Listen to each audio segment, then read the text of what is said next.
Savvy Central Radio's official sponsor for our third annual Aviation Month is Winty Aviation T-shirt art. Get ready and start your engines for our third annual Aviation Month on Savvy Central Radio, where 8 aviation businesses share their knowledge and wisdom. First half of our show, we're joined by airshow pilot Sean D. Tucker. Sean has been flying air shows worldwide since the mid-'70s and has won numerous aerobatic competitions, including 1,200 performances, 475 air shows before millions of fans.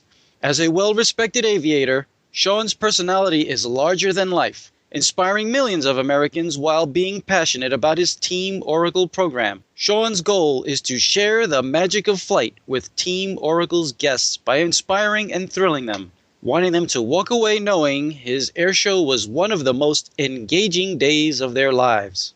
Second half, we're joined by Kate Quinn, Executive Director of Pilots N Paws, a 501c3 non-profit organization. Pilots N Paws is intended to be a meeting place for those who rescue, shelter, or foster animals, and volunteer pilots and aircraft owners willing to assist with the transportation of animals. It's not Pilots N Paws' intent to manage these volunteers providing these valuable services, but to create an environment in which volunteers can collaborate by planning rescue flights, overnight foster care or shelter, and many Pilot N Paws related activities.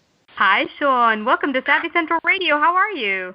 I am one happy camper. The air show season is complete. My airplanes are safe and sound in their hangars, and we get a breather for a while. Awesome. Well, that's great to hear. And many in our audience, because this is a business so generally, but for 1 month out of the year, we have 8 business aviators come on out and talk about their business.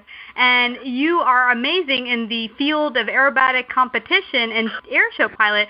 So share with our audience a little bit about your background and how you came to becoming an aerobatic competitor and airshow pilot. Well, my passion has always been flying, and I have a little over 25,000 hours of flying time. I've dedicated my entire adult life to this art form called airshow flying. When I first started flying, I was afraid. I was afraid of stalling the airplane. I was afraid of steep turns, and I would panic at the controls. I had about 55 hours of flying time, and I knew that if I didn't fix this, I would become a very fearful, which I already was, pilot, but a dangerous pilot, which I already was, because I would panic at the controls. Because if you panic, that turns into a self-fulfilling prophecy. So to conquer that fear, I went and took an aerobatic course with this little lady named Amelia Reed, and the first time she rolled that airplane upside down and all the dirt came from the floorboards, but we didn't fall out of the sky, and she rolled it right side up. And we didn't fall out of the sky, and she stalled it, and it wasn't terrifying, and we rolled it again and looped it. And pretty soon I started developing a confidence in the airplane and a confidence in learning how to do this, and I became nuts over it. And in terms of head over heels in love with something I was so afraid of called flying. And to me, it's still an art form. To me, it's still a passion. But you know, they have a saying: what makes an airplane is physics, lift, weight, thrust, and drag. But truly, what makes an airplane fly is money. So it does have to be a business. Yeah, I get you there. And that made me feel better, so can I tell you, because I am a student pilot, and I'm still scared to death coming into land by myself. The idea of stalling and crashing into the ground scares the bejesus out of me. But when I heard you say that you conquered your fear through aerobatics, no less, it gives me great hope that I can get over it and go forward. Well, yeah, the number one thing about conquering your fear is acknowledging you have a fear and telling somebody about it, owning up to it, and take baby steps. I actually have an aerobatic flight school, and people from around the world, I mean literally around the world, come and train with us in competition aerobatics, air show flying aerobatics, and just to make them safer pilots. And they walk away with a confidence that they didn't have before they got there and before they arrived there. And let me tell you, and it's called an upset training course, one of our courses. And it doesn't matter if you ever want to do aerobatics. If you ever accidentally get thrown upside down because of turbulence or you get behind a jetliner on final approach, we'll show you how to turn right side up in any airplane. So it should be mandatory for all pilots to take some aerobatics in their training so they can gain self-confidence in their technical skills to be safer pilots. And at my low, because I only have about 20 hours, would I still be okay to come to the school and take courses, or do I have to wait to become a licensed pilot? No. It's better if you come right now. Get on an airplane, fly to sunny California, and we'll put you on the next syllabus, because when you go back as a student pilot, you're going to be more confident. You're going to be not afraid of doing spins, not afraid of stalling the airplane. And also, by the way, this stuff is really fun if you learn how to do it in baby steps. This stuff, making designs in the sky, and it's all three-dimensional. It's like the opportunities are limitless to make aerobatic designs in the sky, and it's just plain fun.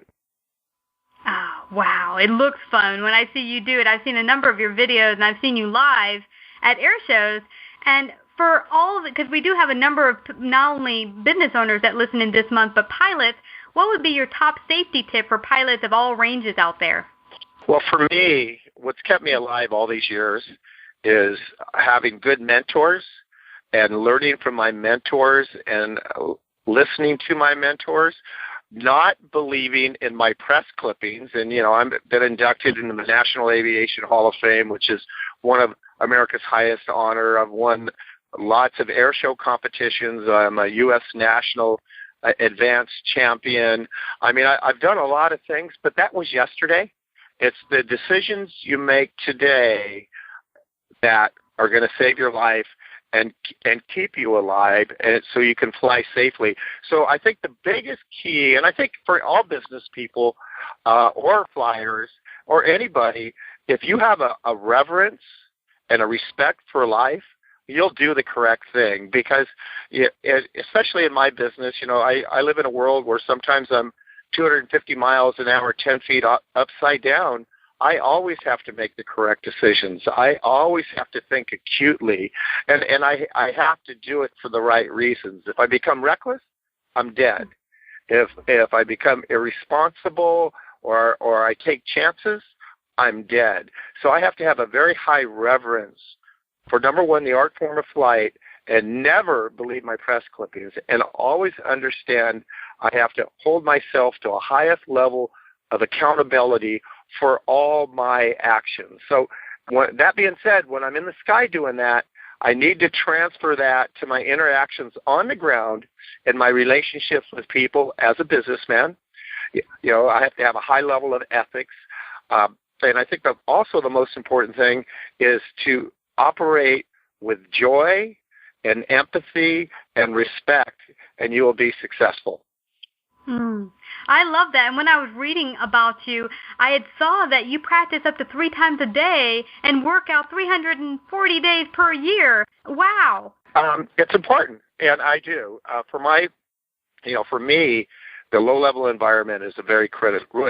When I mean by low-level environment, I mean the earth show environment. Sometimes I'm up to speeds of 280 miles an hour. I see 10 times my body weight in positive G's. I see 8 times my body weight in negative G's. A positive G is when you're pulling away from the earth very aggressively, and all the blood is trying to leave your head and pool out down into your legs. And if you allow that to happen, you pass out. A negative G is when you're upside down and you push away from the earth, and then all the blood is coming from your legs and your stomach and your chest and engorging your head and blood, and it's just so much pressure. And the way I become G tolerant is to practice. The way I become excellent in my art form in execution is to practice. The way I stay physically fit enough to handle those G's is to go to the gym. And so I can't do one without the other. I fly 3 times a day during the air show season. I probably fly between 650 times to 700 times a year. Wow. To just make sure I'm righteous and excellent in my execution during the air show. It takes that many times of practice for me to ensure that I'm safe, that I am dynamic, I am dramatic, I thrill the audience, I empower the audience, I inspire the audience, and I don't scare myself. And so that's the level I have to live on. I have to live on that level in the sky by practicing, live on that level to be at a very high level of fitness. So that means just about every day I'm at the gym. Every single day I'm at the gym, and that's part of my job. And that's part of the lifestyle I have chosen to lead full-time for the last 25 years. Wow. And I could relate when I heard that. Back as a teenager, I was a violinist in the School of Performing Arts, and I practiced 6 hours a day and only skipped one day, Sunday, as a day of rest to not practice. And it was interesting. When I read that about you, I realized that every Monday when I would come back from not practicing for one day, it was noticeable difference from that one day, just missing one day. And if you think about that, a violinist can miss a note, and guess what? They can do it again. An airshow pilot can't miss that snap roll in the low-level environment because he can't do it again. Yep, a one-time shot. And I was really impressed that you also run a non-for-profit Every Kid Can Fly educational program, which is totally awesome. Explain to our audience a little bit about that, because a lot of our audience has children out there. Well, first of all, flying's the greatest metaphor ever. I mean, we all are still enamored with this notion called flight. We always look up into the sky. When there's ever an airplane accident, it's always on front pages. You know, bus accidents or whatever is on the back of the pages. But for some reason, there's just this romance with flight. And what I've learned is kids really, really relate to it. Kids, little kids, and I build one fan at a time, and these little kids get, grown up watching me fly, and they know who Sean D. Tucker is. They know who Team Oracle is. They know what my red biplane is, and they are so just enamored with what it does up there, making smoke, because it shows that you're pushing boundaries, and it's a freedom that you can't achieve on the ground, because all of us fly in our dreams, It doesn't matter if you like an airplane or not, you fly in your dreams. And I think it's a great metaphor. I'm the chairman of the Experimental Aircraft Association's Young Eagle program, and we have 8,000 volunteer pilots a year, take 50,000 kids flying across the country. We have rallies all across the country to take these kids flying. And if you go to EAA, Echo Alpha Alpha, EAA.org, you could learn more about Young Eagles. So I'm the national chairman. We've taken 1.9 million kids flying. And I love being a part of these volunteers. I love taking a kid and seeing a first flight through his eyes, because I relived my first flight. At 1,000 feet, big airliner, you're way up there. But at 1,000 feet above your neighborhood, it changes your perspective. And a kid says, wow, look at all those small houses, and it changes their perspectives, and they get power from it. And so I took this whole notion one step further, because I've been very lucky and successful. And I had a couple generous friends donate an airplane trainer, little Cessna 152, to a nonprofit my son and I started called Every Kid Can Fly. I live in California in an agricultural community called Salinas, and 72% of our population in Salinas is Hispanic. It's an agricultural area, and we have a pretty huge gang problem here. And so I really felt that I could serve my community by reaching out to some at-risk kids, and these are kids that have gotten in trouble, and seeing if I could give them some self-esteem, give them some confidence in themselves, and it's just been a great journey. We started about a year ago. We just, and a beginning nonprofit, you make mistakes. We've made our mistakes in terms of everything you do, because I'm an air show pilot, not a nonprofit guy. But we've got everything in order. We took our first 7 kids flying. They're all on probation. They were all had to go to this special high school because they renounced their gangs. So after this first year, all 7 kids have graduated from high school and got their diploma. They are all drug-free. They are all off probation. In fact, 3 of them are going to college. 2 of them have full-time jobs, and they are changed human beings because somebody cared, and we did it through flight. And now, taking our lessons learned on how to teach these kids, we're hopefully every 10 weeks we're going to move another 7 kids through this program. We're able to hire a full-time instructor, not rely upon volunteers. And that's just what I'm doing as a payback to my community, but I just do it through flight, and I'm very proud of it because it's making a difference in their life. And these kids, when I first met them, I remember the first day I met him, and outside of my hangar, and one of them just gave me the evil eye. And he's like 16 years old, and I had to turn my eyes away from him, and I'm a pretty strong character, but I just knew he was staring me down, and if it kept on, I was worried he was going to stab me. And after 3 hours in my hangar, all these kids, they went in as gang members, they left as kids, and the trust they have with people in my community is huge. And so they're starting to trust other people in their community who want to help. And I'm really proud that I've had the opportunity to do this, because it's turning into my second passion beside air show flying. Wow. God bless you. That is so awesome. Yeah, we need more programs like that across the United States to help kids out there, because I know even for me, it's given me great loads of confidence, even though I'm still scared of a lot of maneuvers and parts of flight. Just the idea that I can get up in the air. Now, you don't know me very well, Sean. You just met me, but I used to be hiding underneath the seat of a 747, so... Well, what's neat is you've come a long way then. And flying again is just the experience of flying, and the ability that the opportunity to push your boundaries, face your fears, changes you and makes you a deeper and more powerful human being. And for some people, and it's always about pushing your boundaries. It's always about facing your fears, and that's how you become stronger as a human being. And for me, it was flying. For obviously you, it's flying.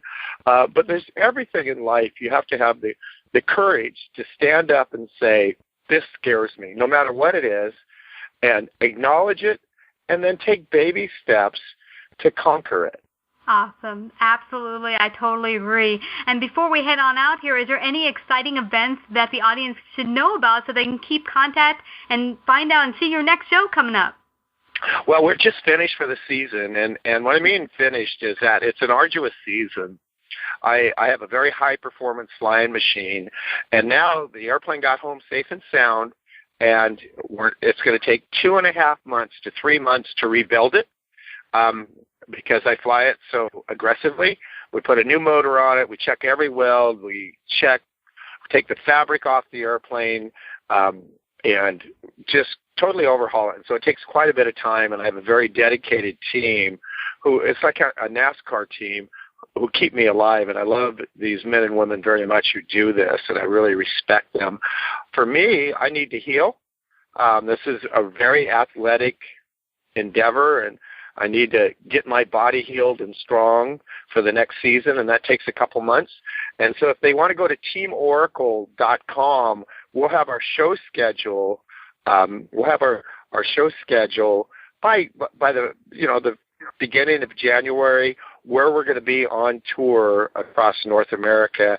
And I got to tell you, this is one of the best seasons I've ever had, and I think it's my 24th or 5th professional season in this business full time, making a living. And It was the best. And so I'm still learning. I'm still very passionate about the art form. I still love sharing it with the audience. I love interacting with the audience. And it is great fun. And if you ever go, and if they want to go to everykidcanfly.org, the website's a little old, but it's going to get freshened up in the next couple months and learn more about what we're doing with our kids. That would be fun as well. Yeah, that would be great. Thank you so much, Sean, for coming to Savvy Central Radio and sharing your gifts and talents. God bless America.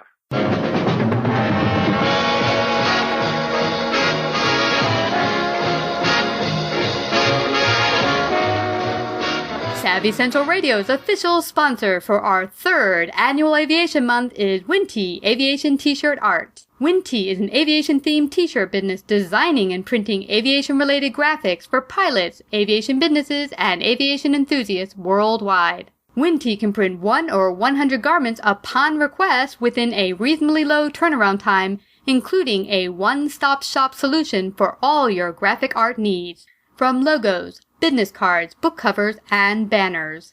Contact winty.com today in order to find out how your design can become a reality. Hi, Kate. Welcome to Savvy Central Radio. How are you? Good. Thanks so much for having me on your show. I'm excited to have you on because I met you at OSH this past year, 2014, AirVenture, and I love Pilots N Paws work you're doing out there.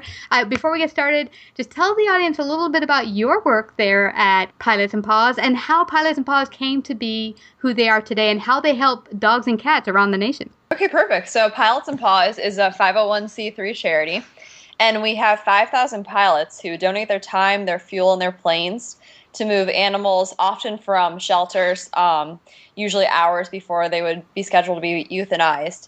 And they fly them to areas of the country where they will be adopted very quickly, or they might already have a home waiting for them. So Pilots N Paws was first started in 2008, and the way it started was because our co-founder, Debbie Boyce, was adopting a Doberman from Florida.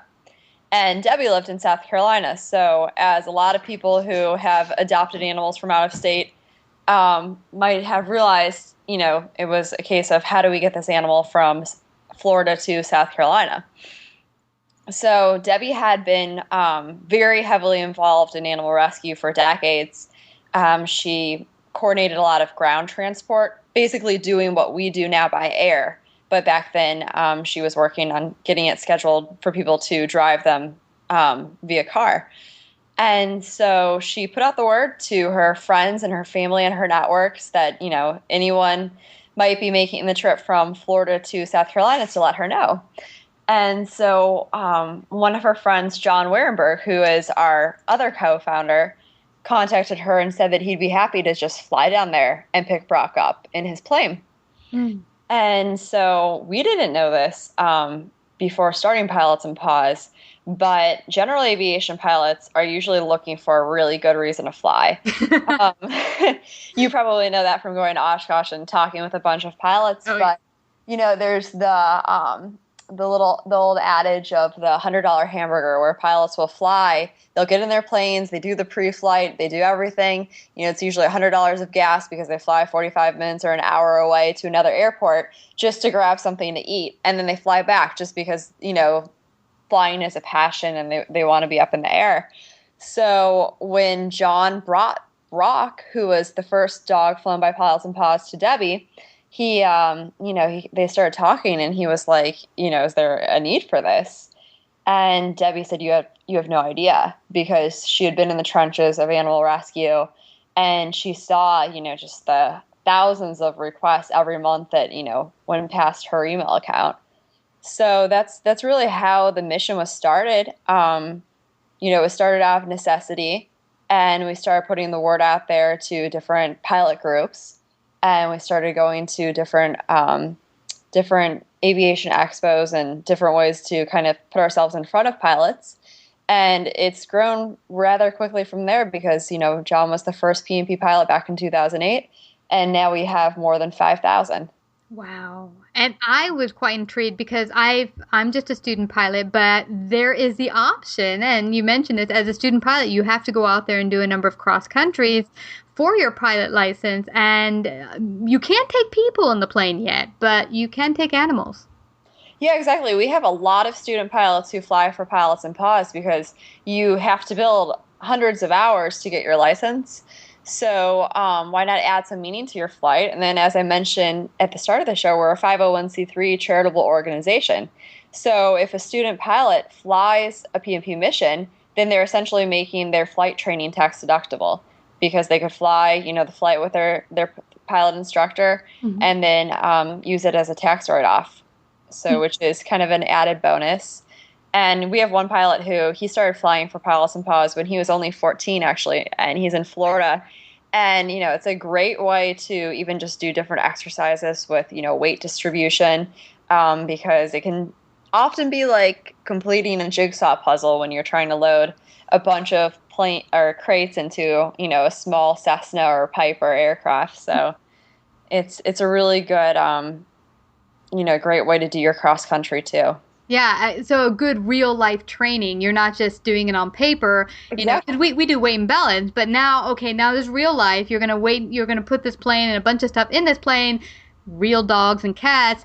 How can we fit them in there that we're not going to have the plane go off the edge of the runway and have good weight and balance in the airplane?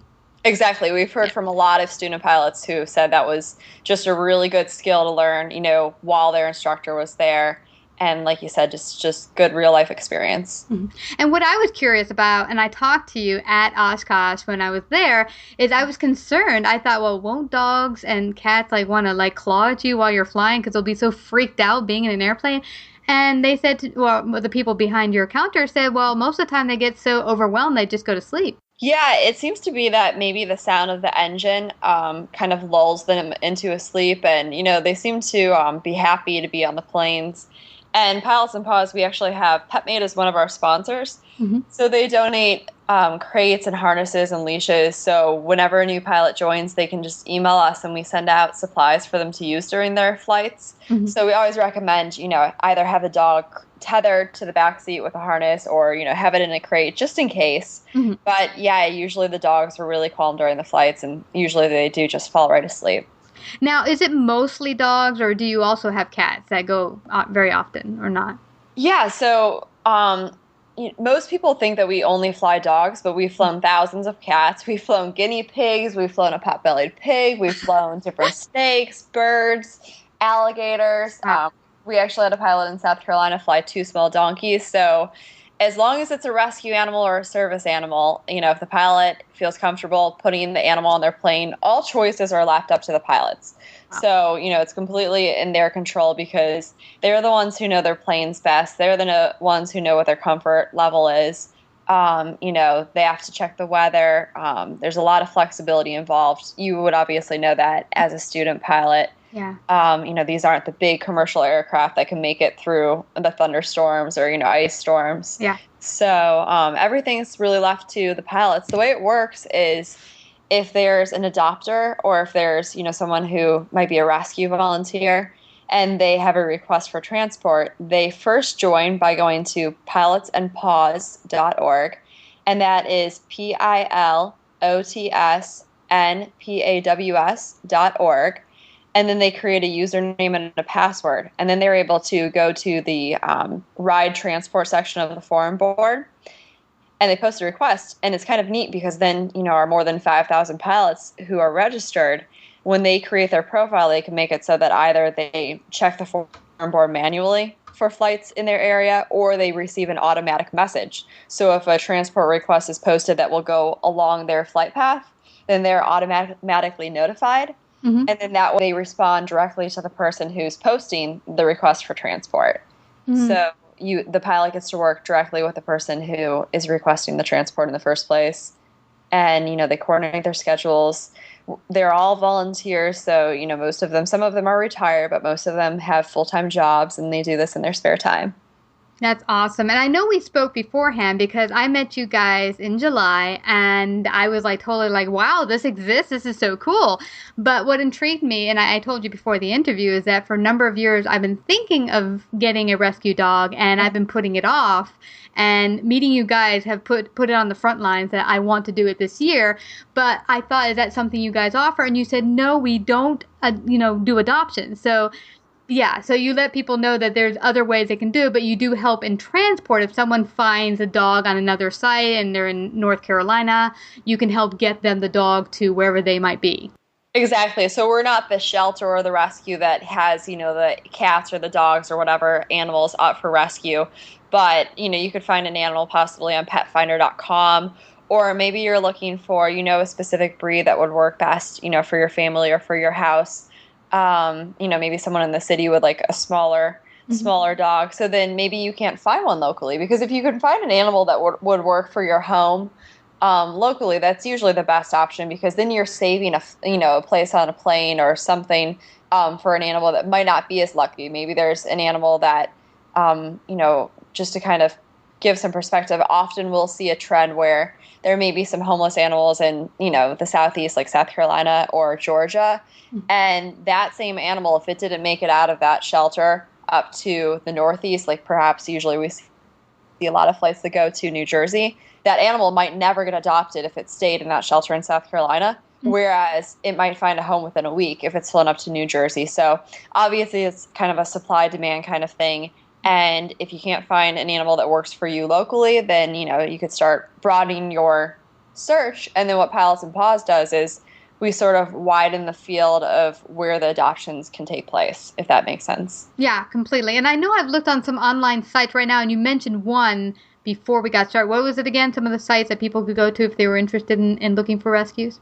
So petfinder.com is good, and then you can just Google for local rescue organizations, and if you call your local rescue, they might know of a breed-specific rescue that would have an animal you're looking for. Great. And for setting up Pilots N Paws, I can imagine getting this non-for-profit up and going, there were some huge hurdles to overcome. How did that go about for you guys, and how did you overcome any obstacles you might have come across? I think the biggest hurdle for us in the beginning was just getting pilots involved, and it was something that we did because we started going to different aviation expos, and we started to message, we created a Facebook page, and we just started messaging pilot groups on Facebook back in the early days. And then once we got into different periodicals like AOPA magazine, that was huge for recruiting pilots. And as more and more stories were done about Pilots N Paws, we saw more and more pilots joining. So, the media is a huge tool for us, and we use it because, there are probably some pilots who are listening to your program, and they may never have known that we existed had they not heard it, on your show. So then they could go to pilotsnpaws.org and sign up. So I think reaching out to the pilots was one of the biggest hurdles. And another component that really helped us to grow our number of volunteers was Subaru reached out to us and became one of our sponsors. So once they became involved in 2009, and we just kind of took off from that moment. Oh, that's awesome. And I'm thinking for myself, like I'm sure other pilots have come up there resistant, thinking, well, I don't know about this dog. The dog could freak out like I did. I'm thinking there might be some misconceptions out there with pilots about this might not be a good idea, putting a dog or an animal in my plane. And I'm guessing when you go to these functions, you help relieve some of their resistance, or at least getting in these medias have helped the public and pilots feel more comfortable with the idea. Yeah, that's very true, because you mentioned talking to people behind our booth at Oshkosh, and I think almost everyone who volunteered there were actually P&P pilots. So, that would be a really good way of, if you were talking with the pilots and you had some resistance or you had some hesitation, you could voice those concerns, and then they could tell you about their experience. They could give you pointers. We have guidelines on the website. Pilots can always email us with a question or concern, whatever they need to. Some pilots actually, they don't have their own planes. So they rent planes that they use to complete the P&P missions. And those pilots are usually concerned. They want to make sure that the dog's crated just in case something did happen, during the flight. That way, even if there was an accident, it would be contained. Yeah, and I'm guessing they're also thinking, I have to bring this plane back reasonably good condition because it's not mine. Exactly. Yeah. So if the animal is created, then everything should go smoothly. At least that's what we've seen. And it's kind of nice too, because this is really out of the norm, but this is something that when you just said bringing the plane back in good condition, and I know we were going to eventually talk about how some of your listeners could help that aren't pilots. And it's kind of neat because we've had different aviation service related businesses contact us lately. And, I know you're in the New York area, and there was actually someone who details planes in New Jersey outside of the city. And they mentioned, if you ever have any P&P pilots who need their plane cleaned, after a P&P flight, we're happy to do it to detail the plane free of cost, which is really nice. So it's, there are FBOs all over the country that will donate fuel discounts for P&P pilots. So it's not just pilots who make Pilots N Paws a reality. It's, a bunch of people within the aviation world, people who maybe they're not really a part of the aviation community. They can still join as a volunteer on our website, and they can post an offer to foster an animal. So maybe, especially in the winter months, you might see a case where most of our pilots fly about 250 miles each. So if it's a further transport, sometimes pilots will network together and they'll kind of relay together to get the animal further distances. So maybe you'll have, a pilot who brings an animal from A to B, and then another pilot steps in from point B to C, and so forth. So, especially in the winter months, maybe there is a storm and you can only get the dog from point A to B. So then we'll need a foster, until the weather improves. So people can volunteer for foster. We're always looking for people to help with fundraisers, and just different opportunities like that. That's great that you mentioned that, because I was very curious about that myself, being that right now I'm not flying and participating in doing my license right now. How could I help? Well, now there's different ways. Even if you choose not to even be a pilot at all, you're not a pilot, you don't want to be, there are ways you can help Pilots N Paws and what you're doing. And so if you want to foster, do any of those things, do a fundraiser, they can go to your website. Is that the best place to find out and help and get on the list? Yeah, I think that's the best place. And then also, if anyone has Facebook, we're on Facebook too. So they could like us and join our fan page, because we post a lot of updates there. And, sometimes we're even involved with little competitions for a grant or some kind of award. And it's great because we have such a huge fan base. We have more than 170,000 followers on Facebook.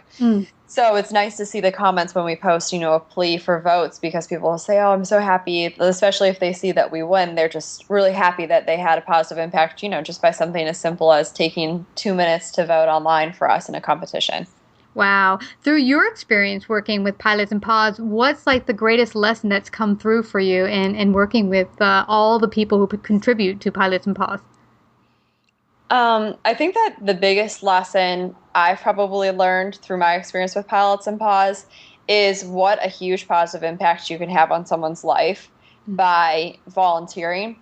Because we probably receive, dozens of emails each month from people who had a P&P pilot fly an animal for them.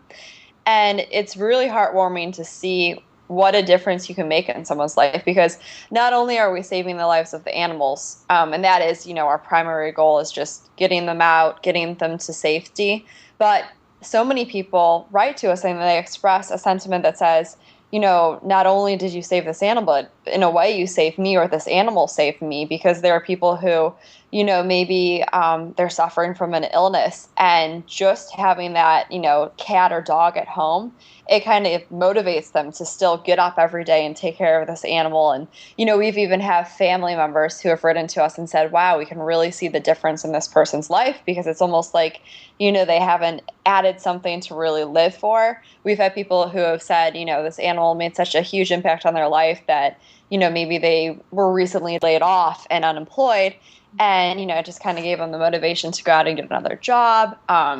It's really cute to see kids, a lot of their parents will write in and they'll send pictures, and, the kids are so hooked to these animals, and it's like their best friend was delivered to them by a P&P pilot. So I think those are some of the inspirational stories that I've seen. And, you know, to any of our pilots out there listening, they really make such a huge impact in not only the lives of the animals, but the lives of the people they fly for. Oh, absolutely. Last year, I was blessed to have my friend who was going to move to Japan have a cat who is 10 years old, and she said, I have to get things ready for my mom. She's sick, and get things ready in Japan.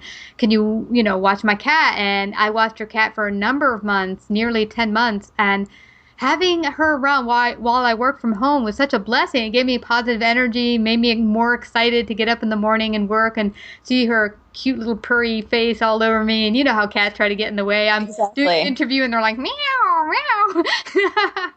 Yeah, it's a little bit. I just adopted a cat in April, so I was a little bit distracted at the beginning of this interview. I'm not sure if everyone could hear, but she was running around the room and actually knocked a stool over, and it was a little bit distracting, but it does always bring a smile to my face. I mean, she's so lovable, especially when you wake up. She jumps on the bed and is just purring, and you really have to have an animal to really at home to really understand what love and companionship you get from them. Yeah. And it's like, even if you are having a bad day, you come home and they just kind of make you smile. So it's amazing the good that, these animals are bringing to people's lives.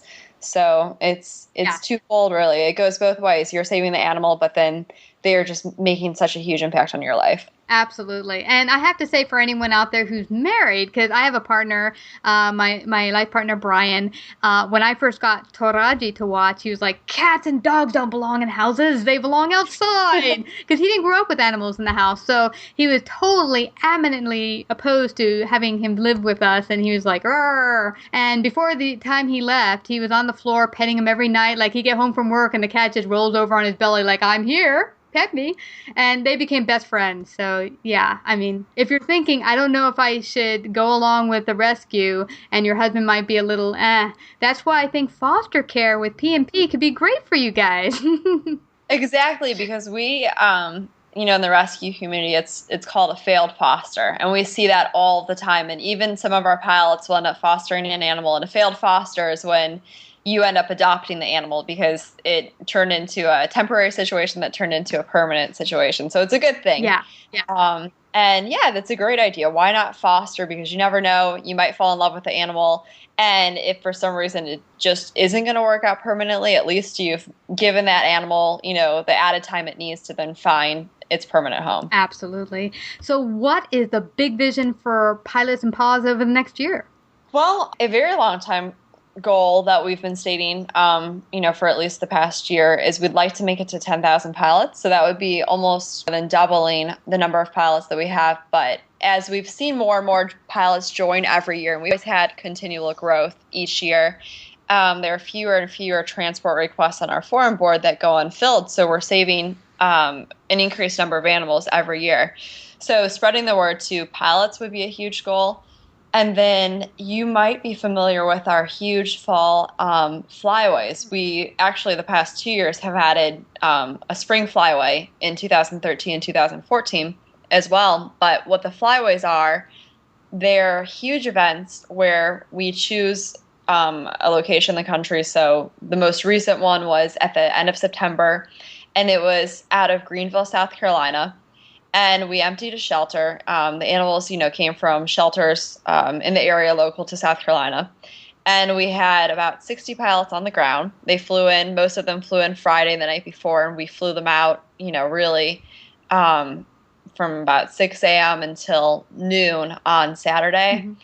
And we save usually at these flyways, over 400 or 500 animals all in one day. So we'll have some pilots who fly from, the airport in South Carolina down to Florida.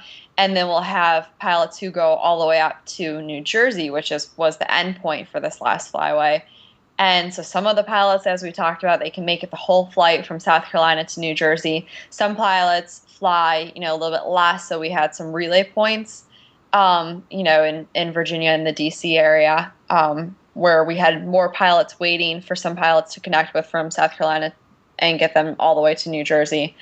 But what we'd like to see for next year is we're hoping to have more of a national flyway. So a flyaway where flights are taking place on one day all over the country, so that it's not just one geographic region. But, these events generate a lot of awareness, which makes it so that people are having more discussions about animal rescue and what they can do to get involved.